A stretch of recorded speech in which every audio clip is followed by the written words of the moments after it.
Hello everyone. In this video, we will be discussing about some basic concepts about organic reaction mechanisms. So, in an organic reaction, if you are saying um, CH3Br, this is an alkyl bromide, and if you are treating it with hydroxide base, okay, what would be the product that you will be getting? So in this reaction, if you are seeing, some covalent bonds may be broken and some new ones may be formed. So in this case, what would be the expected product? CH3OH plus Br minus. So what was happening over here? This OH minus is a nucleophile. It will be attacking the electrophilic carbon, and bromide will be leaving like this. So there is a bond breaking between this carbon and this bromine, and a new bond is formed between this OH and the CH3. Okay, so new covalent bonds is formed, and the old covalent bond is broken. So the products formed in the reaction depends upon the actual path of the reaction. Okay, so maybe some cases during the reaction, if you are fully analyzing the reaction, there may be an intermediate formation. Okay, so always we have to understand how this product is formed. How this is formed is explained well by organic reaction mechanism.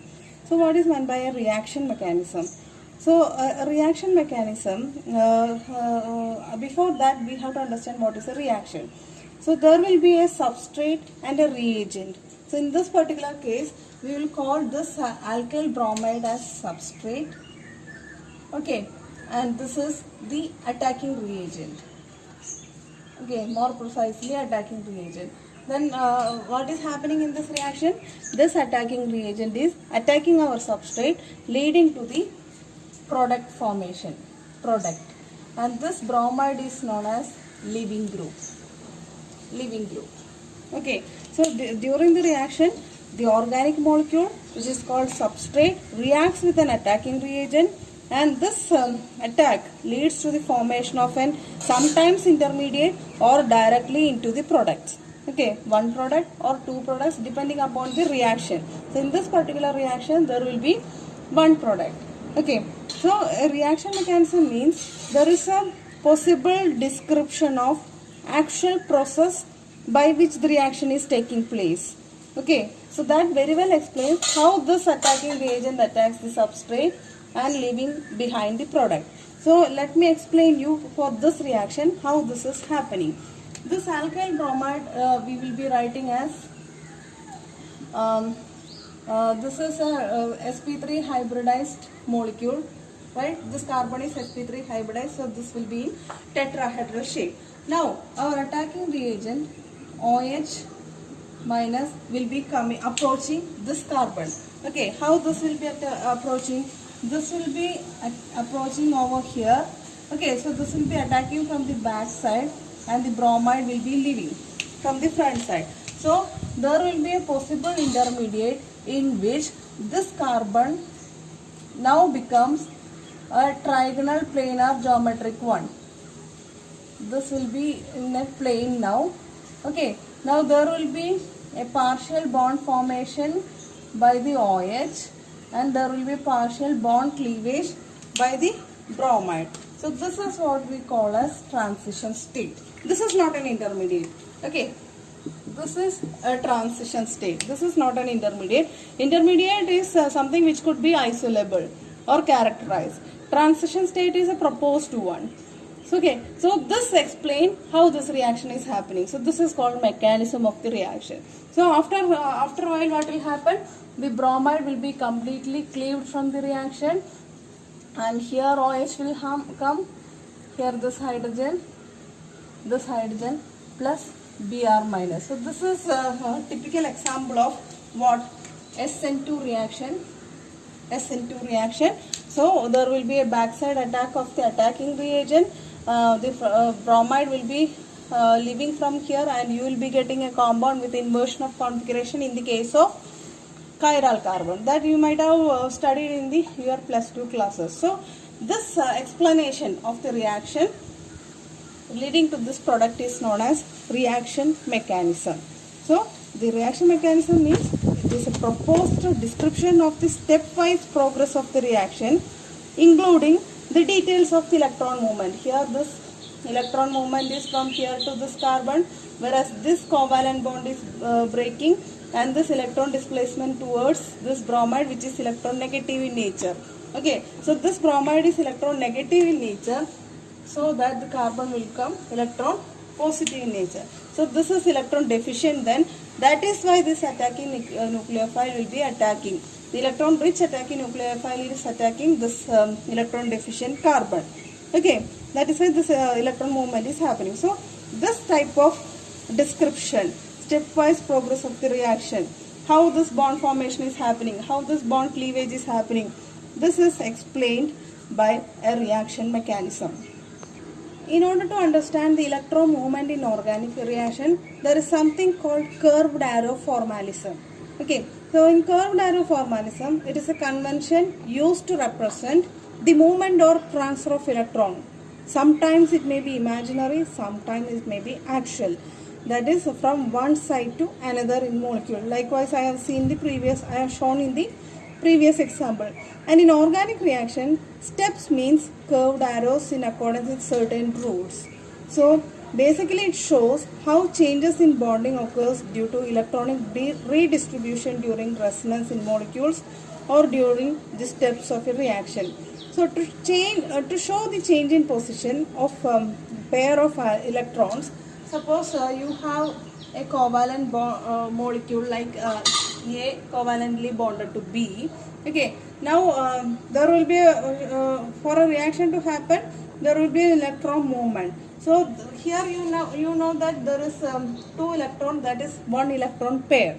Okay, so depending upon the electron negativity of the 2 atoms, suppose B is more electron negative than A, then what will happen?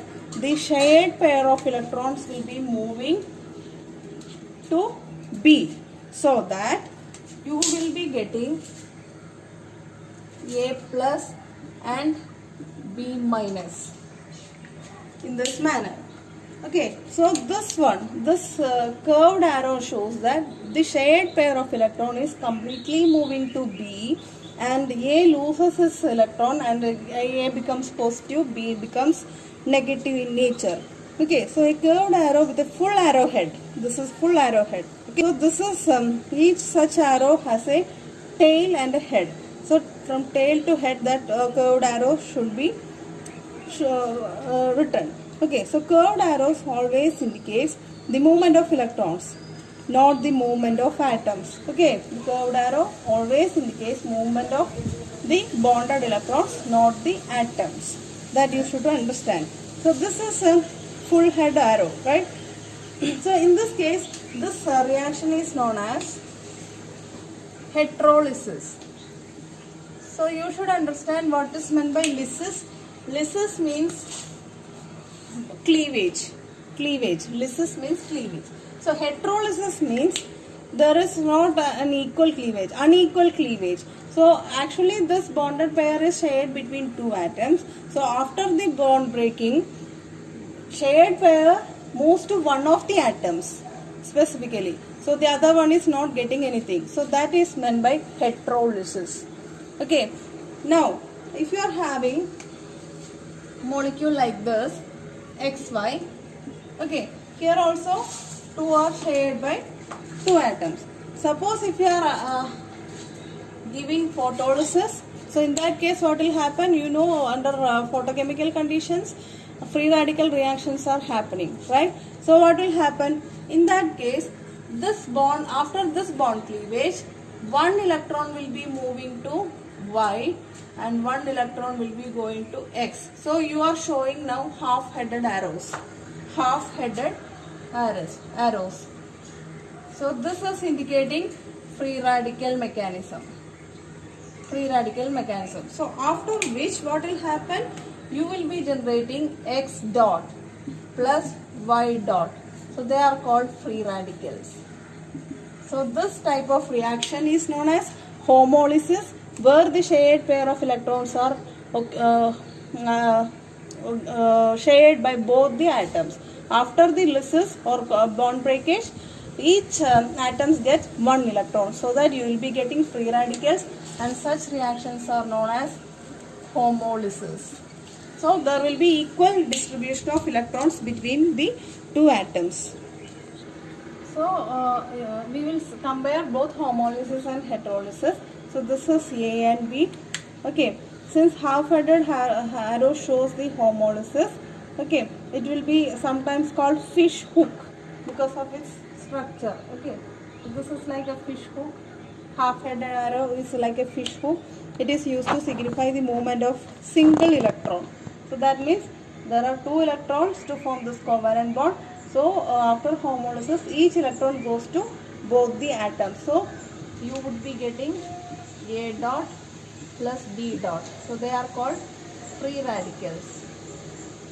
Free radicals. Okay. So homolysis may take place spontaneously. It could be under thermal condition or under photochemical condition. Okay. And the products formed are radicals, which are known as free radicals. Okay. So for example, you may be knowing chlorine. Chlorine is 17th group element. Okay, now the 7th electron is shared between these two chlorine atoms. Okay, now if you are radiating light, what will happen? This homolysis will be happening like this, half-headed arrow, so that the chlorine, two chlorines with odd electron. So this is called chlorine free radical. Chlorine free radical. Similarly, if you are taking hydroperoxide, this is hydrogen peroxide. Okay. So oxygen is having 16th group element, right? So like this. So oxygen in outer shell, it is having 6 electrons. Okay. Now this forms a covalent bond with here and this with the other oxygen, like this. Okay, now if you are radiating or under thermal conditions, what will happen? This homolysis will be happening to this bond and you will be generating the HOO, peroxide or hydroxyl radicals. So this is known as, two such radicals are formed. These are known as hydroxyl radicals. Similarly, if you are using alkyl peroxide, you will be getting alkoxy radicals. So that is known by homolysis. Now let us discuss about heterolytic bond fission or simply heterolysis. So when a covalent bond breaks, suppose you have A and B. Okay. Now by heterolysis, if this covalent bond is breaking, there will be an unsymmetrical distribution of electrons. Okay. The product formed after the heterolysis will be having charge separation. Okay. So how this is happening? Suppose it depends upon the electronegativity of atoms to which this bonded pair will be shifting. Suppose B is more electronegative than A. So B is more electronegative than A. Okay, then what will happen? The bonded pair will be shifting to the more electronegative B. So that you have to show the full headed arrow. Okay, so this B is getting electron. Okay, its own electron along with A's electron. So B actually gets B 2 electron like this. Okay, so B is getting negative charge. A loses its shared pair. So A is generating a positive charge. Okay, so the products of heterolysis are thus charged species. One is a cation or a positively charged one. The other one is an anion. Okay, so like radicals, these are also very reactive intermediates. So free radicals are also reactive intermediates, and these cations and anions are also reaction intermediates, highly reactive reaction intermediates. The positively charged one is electron deficient in nature. So electron deficient in nature means it is called electrophile. And the negatively charged one is electron rich in nature, and it is called, let me show you an example by taking HCl. Okay, So here in this it is very well known that chlorine is more electronegative than hydrogen. So how this heterolysis will be happening? Obviously the bonded pair will be shifting to chlorine. Okay, so that you will be generating H plus Cl minus. Okay, now similarly cleavage of an alkyl bromide, let us see. This is called tertiary butyl bromide. Tertiary butyl bromide. Okay, this is a tertiary butyl bromide.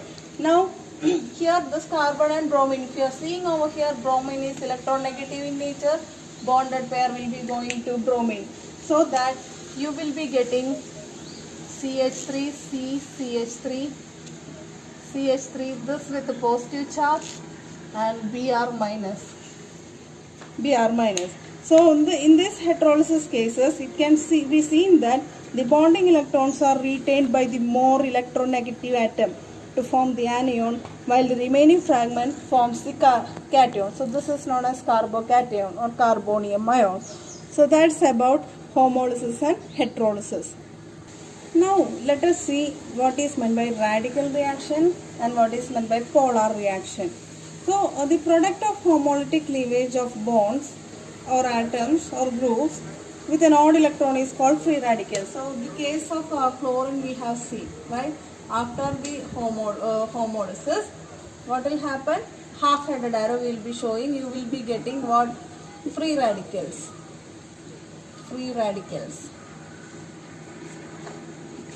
Or simply you can say radicals. So a reaction in which free radicals are involved is called radical reaction.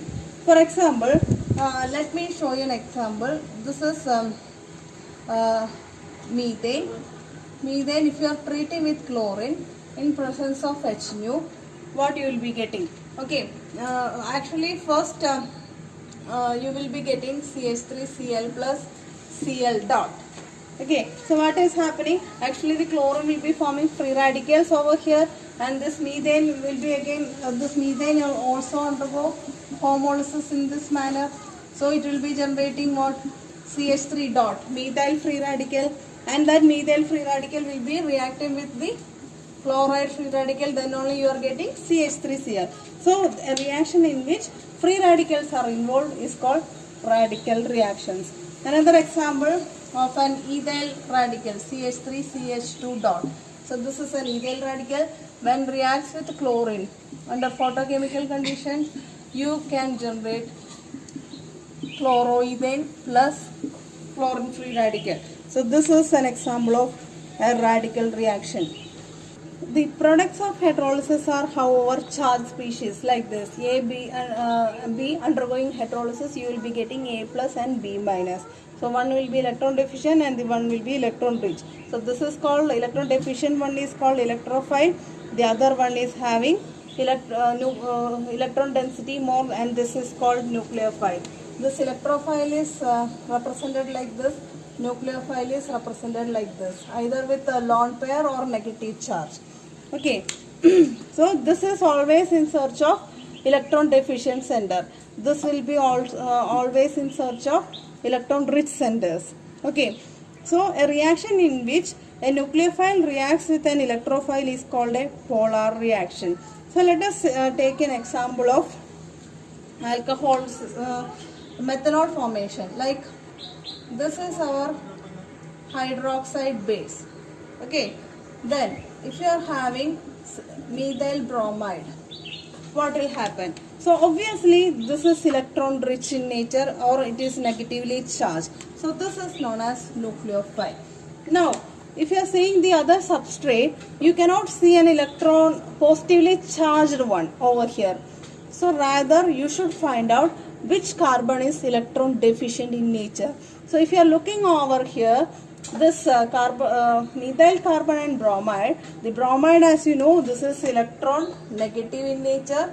So the bonded pair will have a tendency to go towards the bromine, so that the carbon generates a partial positive charge. So that means it will be electron deficient in nature. So where this nucleophile then will attack? Yes, obviously this will be attacking the electron deficient carbon, and this will be cleaved like this. So you will be getting what? CH3OH plus Br minus, like this. So this reaction in which there is a nucleophile attack towards this electron deficient methyl group and leaving of bromide is happening. Such reactions are called polar reaction. Polar reaction. So radical reactions are not rare in organic chemistry. The majority of organic reactions belong to this category, polar reaction. Thank you so much for listening to this.